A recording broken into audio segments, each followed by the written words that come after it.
Hi everyone, I hope you're doing well.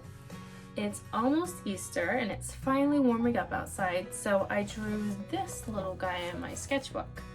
So today I'm going to show you how to draw the bunny and how to do the cool flowers in the background. So what you need for this is some paper, some markers, paintbrush, and water. That's it. Okay, we are here and we are ready to draw our bunny. So I have my sketchbook. You don't need a sketchbook for this. You can use any type of paper. I have my markers, and make sure that they are water markers. Water-based, I should say. Those are the best kind for this type of project.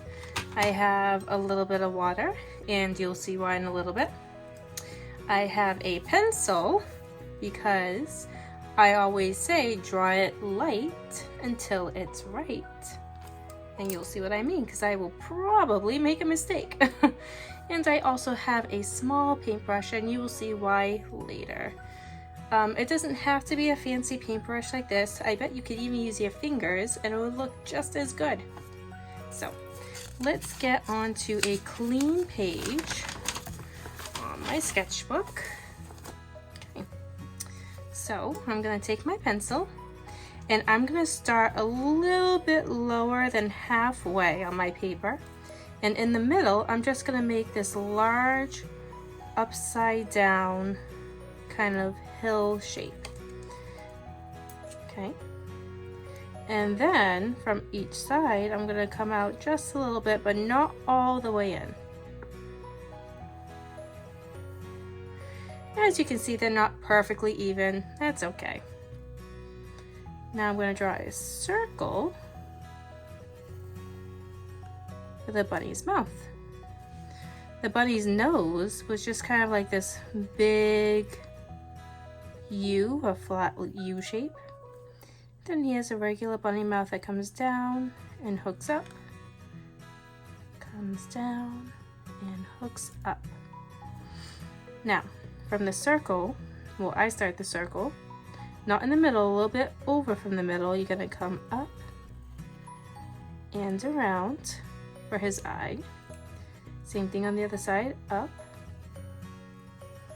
and around. And then from that point to where you ended your first line, I connect them.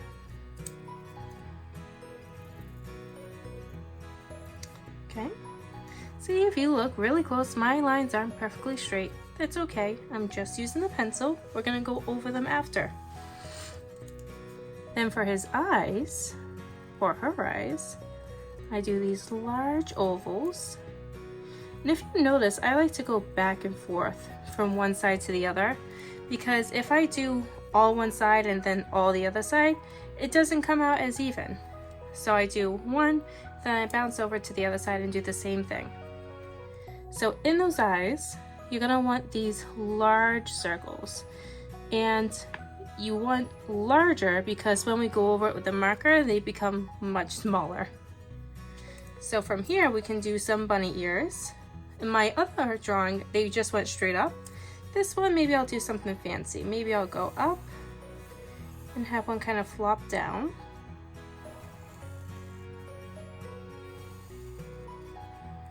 And then maybe this one will just kind of go off the page.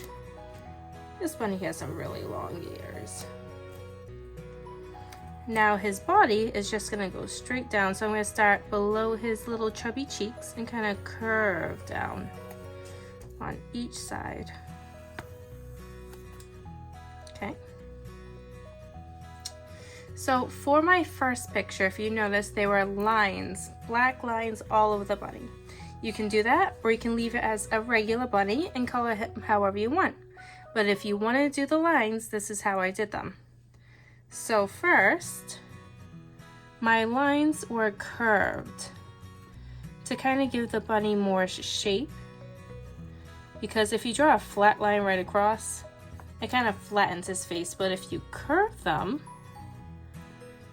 he looks more 3D, like he can just hop right off a picture. So let me just get rid of that little flat line right there.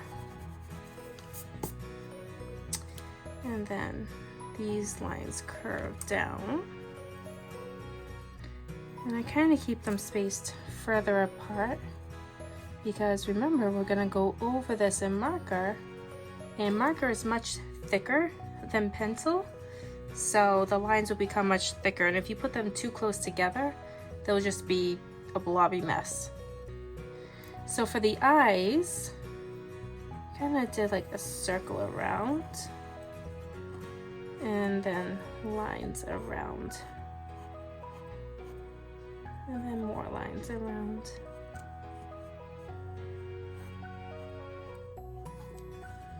So again, I just did like kind of a circle around.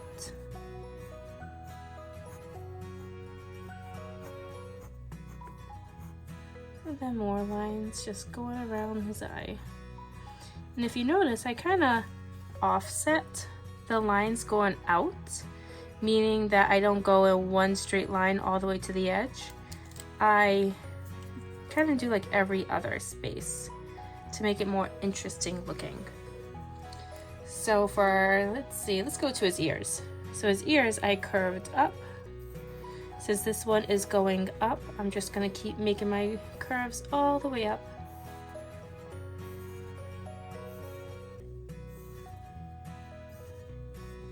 And then this one is gonna be a little more tricky because I'm gonna curve up. And then his line's gonna curve down since his ear is going down.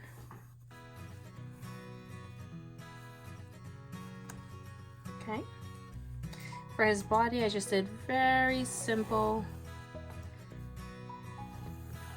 straight across curves. And you know what I actually find easier is if I turn my paper upside down and then make the curves.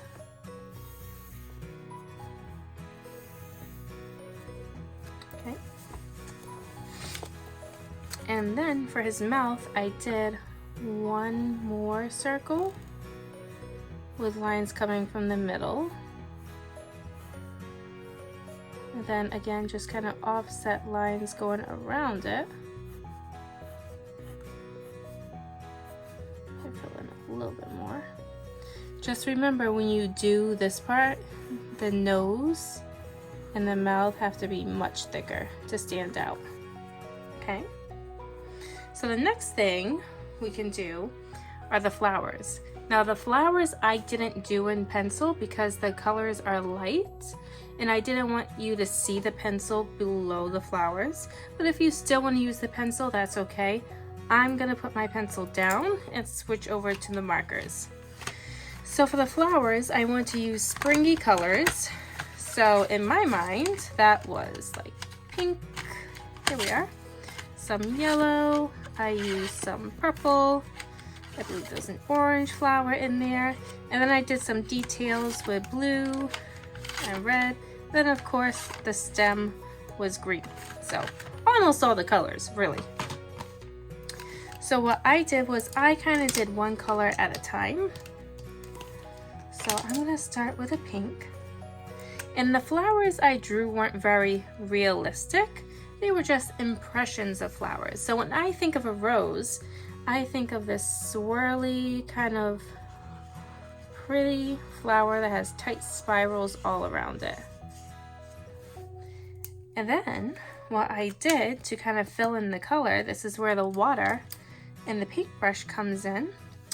I dip my paintbrush into the water, get it nice and wet, and then I go back over to my rose petal that I drew, and I go over it, and if you can see, the markers kind of being spread around by the water on my paintbrush.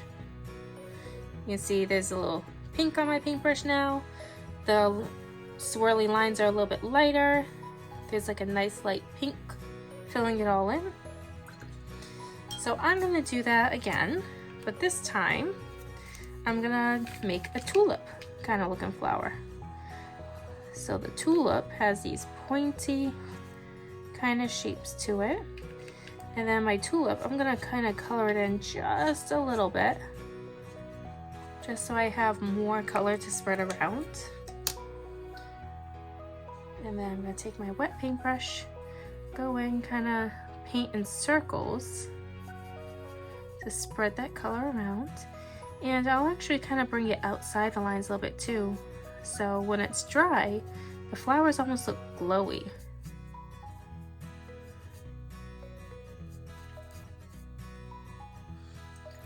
So the last type of flower I did in my original drawing was kind of like a daisy flower. So daisies are very long oval petals, and I just kind of did that. Scribbled all around and added some extra lines on in the middle. And now this time, when I go in with my with my water, excuse me, I'm going to start from the middle and kind of bring that color out towards the edges. If you notice, I'm not staying in the lines. I'm kind of being messy with it.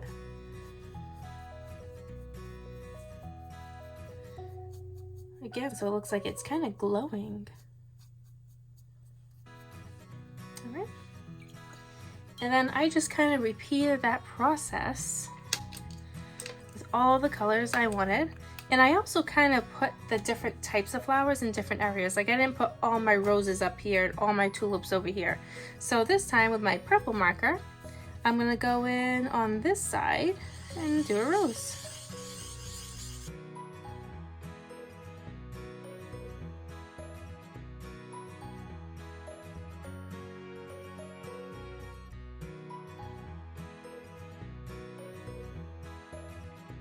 So now what I'm actually going to do is, if you look, my paintbrush has a little bit of blue on it from doing the blue flowers.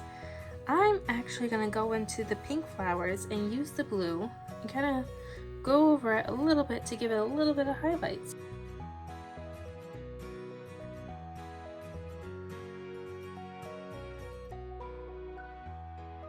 So let's add some vines. So I start with the lower flowers first, and I kind of just draw a regular kind of curly vine, make them crisscross a bit. Remember, if you end at a flower, you want to stop and hop over that flower. Great. Now I'm just going to go over the vines with the water.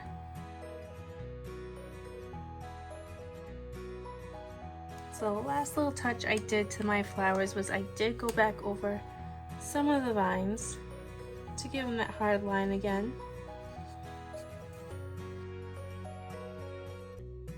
So we're done with the flowers and we're done with the vines.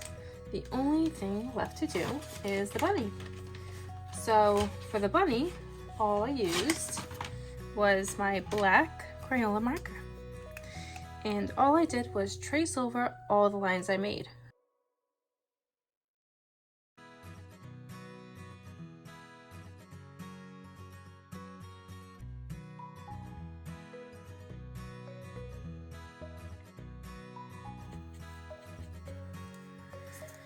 Okay, that's all there is to it. I hope you enjoyed this video and I hope you give it a try.